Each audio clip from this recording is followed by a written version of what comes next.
Welcome to the Black Entrepreneur Experience podcast, inside the business, buzz, and brilliance of Black entrepreneurs. Here is your host, Dr. Frances Richards.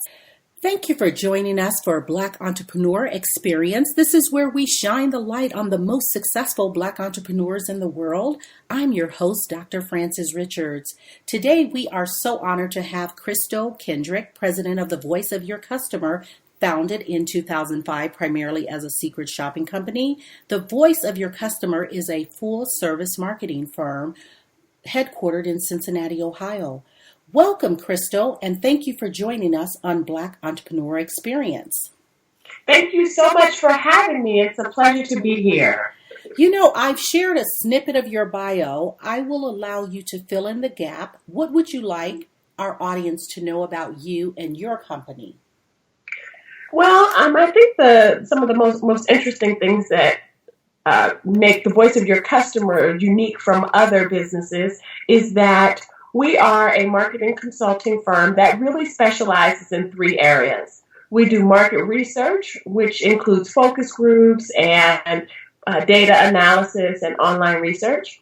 We also do secret shopping, which for government agencies and many of our other clients is a prominent industry, and we've really worked with some agencies to bring justice to consumers and to end users of products. And then the last thing we do is media and outreach campaigns. And we have a very unique strategy to reach hard-to-reach populations that has taken us around the state of Ohio and throughout the Midwest. And we've also consulted with companies outside of the area to help them use the same approach in their region. So we're pretty pleased about our success and our product offering and our clients and really the impact that we've had on consumers and people in the state of Ohio and throughout the Midwest. Tell us, how do you define success? What does that look like for you, and how long did it take to manifest in your life and in your business? Well, I think a lot of people think success means wealth, or success means your doors stay open. But, success for me is when you do good work for your clients and they come back to you or they refer you to others. Success also means that you establish a good place for people to work. We strive to offer a workplace environment that is a competitive advantage for us and for our clients. And when you have a positive working environment, you tend to retain top talent, you tend to attract top talent, and your customers recognize that as well. We also look at success as giving back to our community in a meaningful way. So we are very involved in the local community with African Americans, as well as the arts and our neighborhood associations. We try to be good stewards of our community as well. And so to me, success is really threefold. It's the ability to attract and retain good customers. It's the ability to create a positive working environment that attracts and retains good employees. And it's also your ability to be a good community steward, which means you help others who help your business. So take us on the journey of you starting your company in 2005. How did you decide this was the business for you? And what was that aha moment that you knew it was going to be successful, that you had a niche? Well, I actually started the business as a secret shopping firm. I was doing secret shopping for friends and for colleagues who owned small businesses in the community. My background was always marketing and customer service. And so I can remember in the mid-2000s when friends of mine were starting businesses and restaurants and eateries and other things of that nature. And because I was experienced in customer service, they would ask me to secret shop their businesses for them. And I would do that. So word got out that Crystal was doing secret shopping. And before I knew it, people started asking me to do this for them around the community various nights of the week. I still had, as my friends and family would say, a good corporate job, but I was doing this on nights and weekends. And doing it on nights and weekends became a bit more that I could handle with my good corporate job. So I prayed about it and I talked to my friends and family about it. And I decided to start charging and doing secret shopping as a part-time job. And that just grew into more and more opportunities. And in 2007, actually May 1st, 2007, nearly 10 years ago today, I decided to launch the business full time and kind of see what happened. And so it turned out to be wonderful.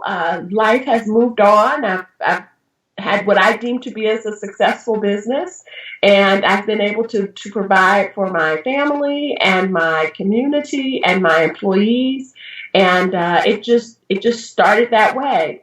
It doesn't start that way for everyone. Most people don't back into a full-time business. Most people start with a business plan and move forward. But whatever your route to entry is, it's your route, so own it, manage it, and make it successful.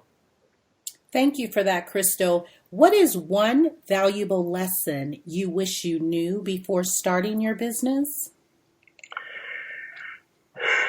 You know, as a single person, I started the business and did very well. What I did not realize is that when you start a business, your opportunity for personal credit changes dramatically. So when I was in corporate and I wanted to purchase a car or a house or refinance a loan or do anything with a line of credit, it was very easy. I just needed to provide 2 pay stubs or a statement of employment or anything like that, and I could get whatever I wanted. When I became a small business owner, typically you have to wait 3 to 5 years to have access to any lines of personal credit. And that really put a hamper on my personal life because even though my business was doing well and we were winning awards and we were being recognized nationally, I did not have 3 solid years of profitability for our business. And so it really affected my ability to do things personally. And I really went from a personal individual who used lines of credit in a wise way to a person like many other small business owners who tend to pay more cash for items. So I would tell people people who want to start a business to really understand how it affects your personal life, your personal lines of credit, and what you need to do to ensure that for the next 3 to 5 years, you may not need a personal line of credit if your business is your sole source of income. That is really some good information. Thank you for sharing that, Crystal. And what is a daily or weekly habit that you do consistently that has given you the greatest success? Well, our habits change over the years. In my 30s, a good habit was to get up early and to work as many hours as I possibly could. And, I was still young and I could still see 10-point type. And, I had a lot of energy at that time. 10 years later, a lot of things change physically for us. Technology becomes more challenging. Your body is different. We are aging differently. And so my daily habits as a younger person are different than they are today. And I believe that I'm much more effective today. Today, I really try to focus on getting a good night's sleep. Because the worst thing in the world is to try to come to work and function when you don't have a good night's rest. When you're tired, you tend to eat more, nibble more, snap at people more, and that's just not a good thing. So I really try to get a good night's rest, and I really try to take 1 hour a day to exercise. Whatever that exercise is, if it's a walk in the park, if it's a walk on the treadmill, if it is a stroll through the mall, whatever it is, I just try to take 1 hour a day where I turn off my devices, I disconnect from everyone else, and I just spend some time either on myself or thinking about things without interruption. And you will be amazed at the ideas that are generated, the way you feel after you've taken a walk or done some sort of exercise or just had 1 hour where you have disconnected and just really spent time with yourself. And so when I do that, I am much more energized, I'm much more methodical, and I'm much more energetic when it comes to my work day and time with my friends and family. So how do you marry, blend, balance your personal life, family life with your business life? So that is not easy for anyone. And as a small business owner, you tend to, you spend, every hour of your day thinking about your business, whether you're working on your business or in your business. As an entrepreneur, your business is your life. But I do try all the more earnestly to have a personal life through my business's philanthropy. I enjoy the arts. I enjoy local sports. I enjoy spending time with children. And so through our business's philanthropy, we sponsor different local arts events and activities that allows myself and my staff to enjoy some of the things that are happening in our city. And we tend to spend time either serving our children or providing opportunities for the children in our community that brings, the smiles and joys of young people to our lives as well. So the way I try to balance business and personal is to try to do the good of my business for things that interest me and my employees. Crystal, who are your top 2 influencers in your life and what lessons did they teach you? Wow. So, everyone will say their parents because they are the greatest influence in our lives. The people who raise you. Everyone will talk about educators, and a lot of people will talk about, extended family. But if I move beyond the obvious, who have been phenomenal in my life, I've had an amazing life. I had a wonderful childhood filled with many privileges. I would not change a thing, and they really shaped my life. But to be creative and to look beyond the obvious, I would have to say that there have been mentors in the minority business community. If any of your listeners are eligible for any type of inclusion initiatives, women-owned businesses, minority-owned businesses, etc., I would strongly encourage them to participate in those networks because there are people in those networks who will mentor you and tell you all the things you need to know about being an entrepreneur, either in your industry or in your community. And so I've had some phenomenal opportunities to meet with some of the largest minority business owners in the country here in Southwest Ohio who have done wonderful things for me and my business and who have really guided my energy in a productive way. So that's one set of people. And then the other set of people who really motivate me are my staff. Because, when you have staff, you get to know them, you get to know their families, you get to know their dreams and their aspirations. And you realize that every decision you make affects their ability to meet their dreams and hopes for themselves and their families. And so my motivation every day to come in and work hard and do the right thing and give back comes from the individuals who commit themselves to working at a small business, which is very different than working in corporations. And they base their livelihood and their families on the success of this company. And so they really motivate me to do the right thing, to do the right thing all the time, and to continue to work hard for the company and the staff so that everyone will live prosperously. Thank you for that, Crystal. What is a technology tool or technology platform that is a must-have for you in managing your business? Oh, wow. There are a lot of tools available, and I have written several blog posts and things about the things that have helped my business to be creative. So I'll just tell you about a couple of them. Number one is Microsoft Office 365. They have mastered that tool of automatic upgrades and downloads from the cloud. They have enabled me to use, to sign on to my network and my email from my desktop, from my home desktop, from all of my mobile devices. So I am extremely well connected and I can work anywhere, anytime, any place.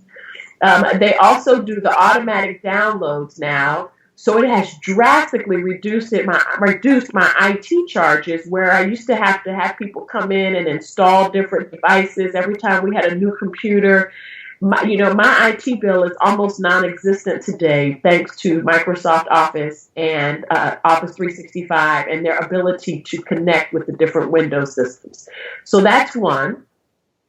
Another tool I would say that has to be very helpful is QuickBooks. QuickBooks has, gone above and beyond to assist small businesses with not only their accounting and bookkeeping, but also payroll. They do all the automatic payroll systems now, so you don't have to think about those things. They group and segment different parts of your business, and their mobile apps and their desktop apps are just absolutely phenomenal, and they are just critical to the financial aspect of my business. So that would make number two. And then I would have to say number three would be to look at just all cloud-based technology and try to figure out, how to use cloud-based technology instead of the disks that we used to have over the years. That will allow you to better manage your online systems without the support of, IT representatives. So just really, like I said, Microsoft Office 365, QuickBooks has been phenomenal for me, as well as any other cloud-based technology that downloads to your system and connects with the software that you use. Let's shift gears a little bit, Crystal. Let's talk about risk or failure. What is the worst moment in business, and what was that takeaway for you? The worst moment in business for me is when I had an employee steal my identity. And, when you have a small business, you have to be able to trust people.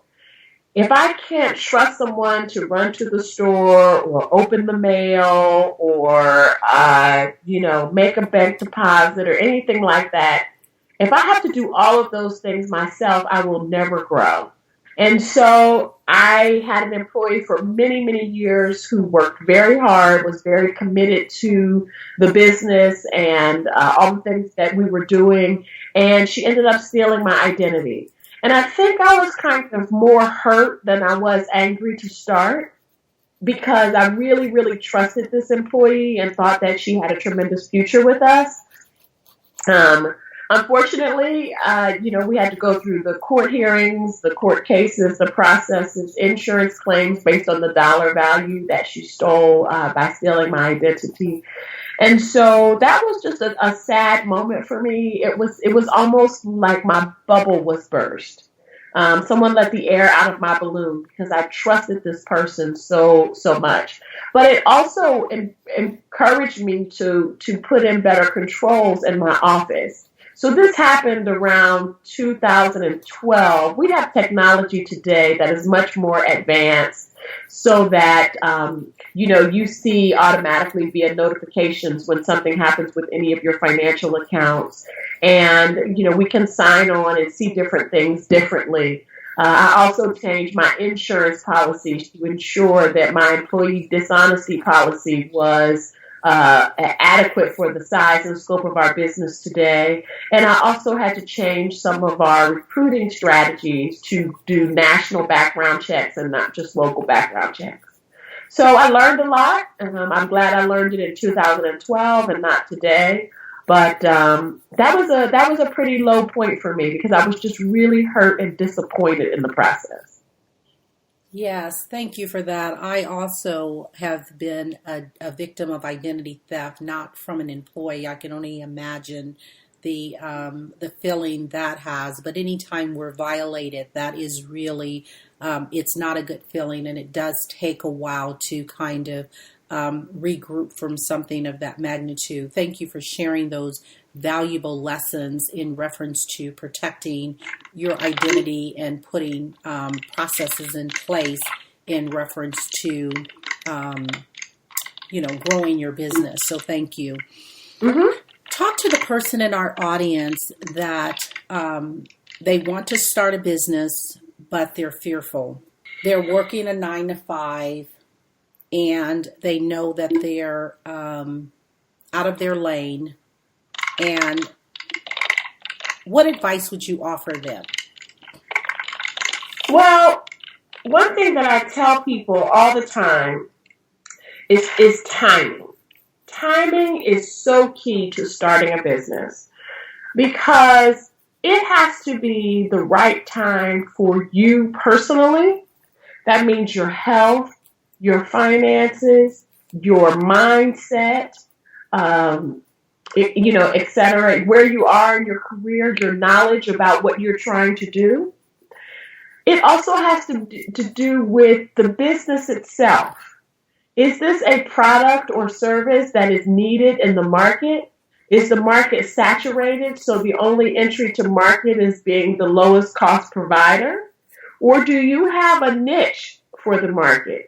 And more importantly, is there a demand for the market, or can you afford to sustain yourself until the demand is reached?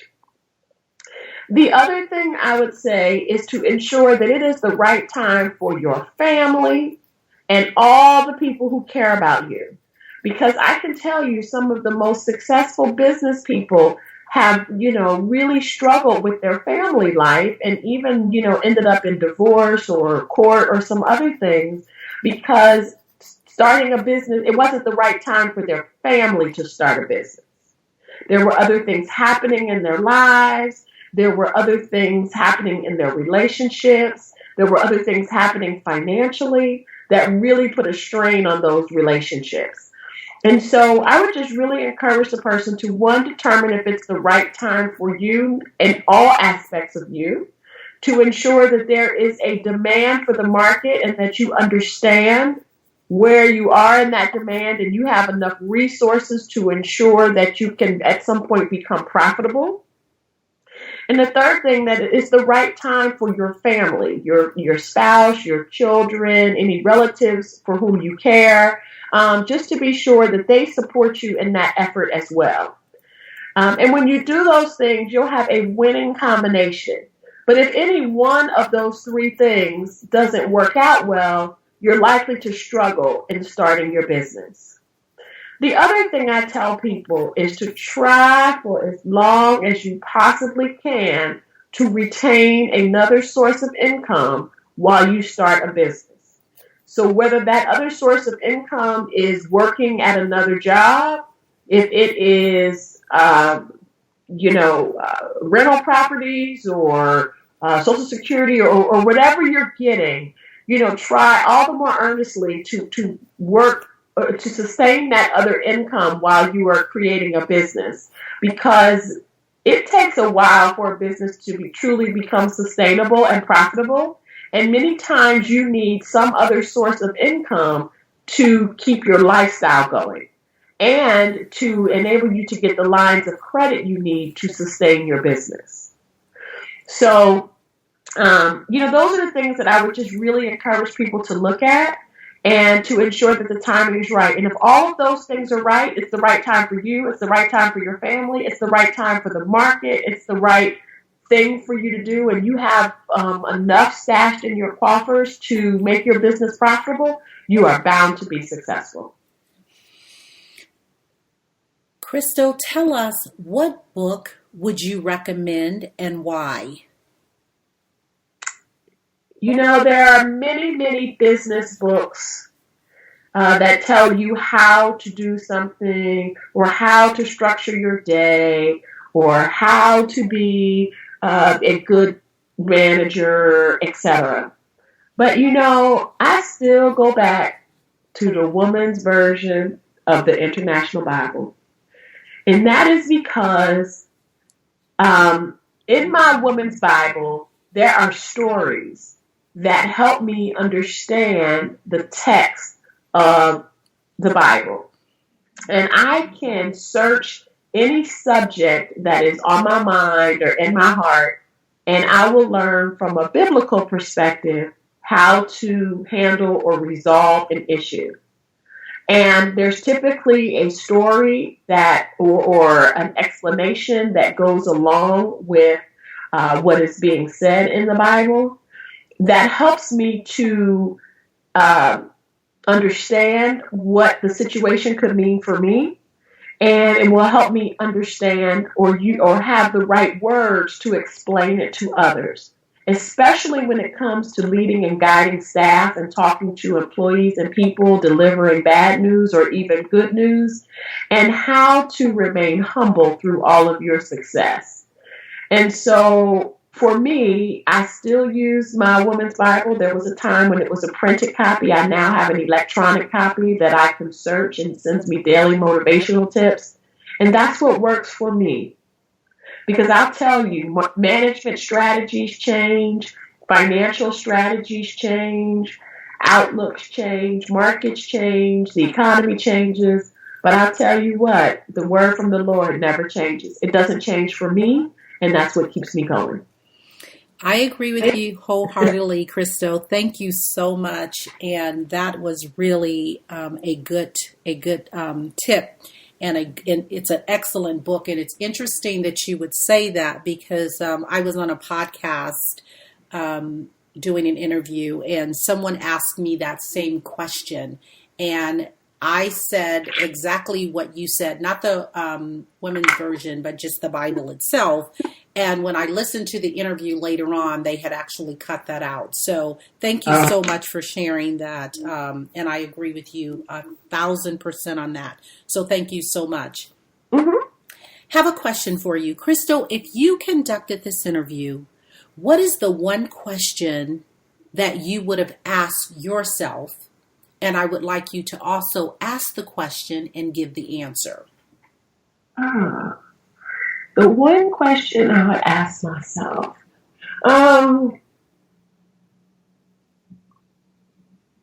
think the one question I would ask myself is, if I had to do over again, would I have still left my corporate position to start my own business? Sometimes you look back and you say, would you have done it? Would you have done it differently? And, for a long time, I was worried whether I had done the right thing. Just from a long-term financial perspective to, what had happened with the employee stealing my identity. It just kind of went on and on. And today I would say, yes, I would definitely have started the business, but some things that I would have done a few things differently. I think that I would have tempered my growth.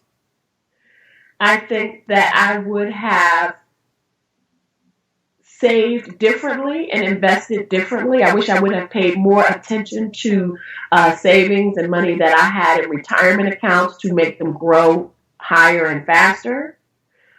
And I think that I would have targeted different customers to broaden our reach, the breadth and depth of our customer base. So those were some things that I would have done a little differently. I think that I would have had a greater impact on employees and my community if I had done a few things differently. But I do think it's interesting to ask people, at the end of the day, did they do the right thing by starting their own business? I think many people would say yes, but I do think I would have done some things differently so that today I would be able to have an even greater impact on those in my community and in my office. And Crystal, thank you so much for actually asking that question about leaving your corporate job, and you indicated it was a good corporate job. And I know that in our audience, there are individuals that's struggling with that today in reference to when is the right time to leave, should I leave, with the fear of leaving. And something you had said in the interview, in the question before, that I wanted to bring back up, and you had talked about actually keeping your 9 to 5 and actually, building your credit, your line of credit and the impact. And I just thank you for being so authentic and transparent with that. And I was chatting with another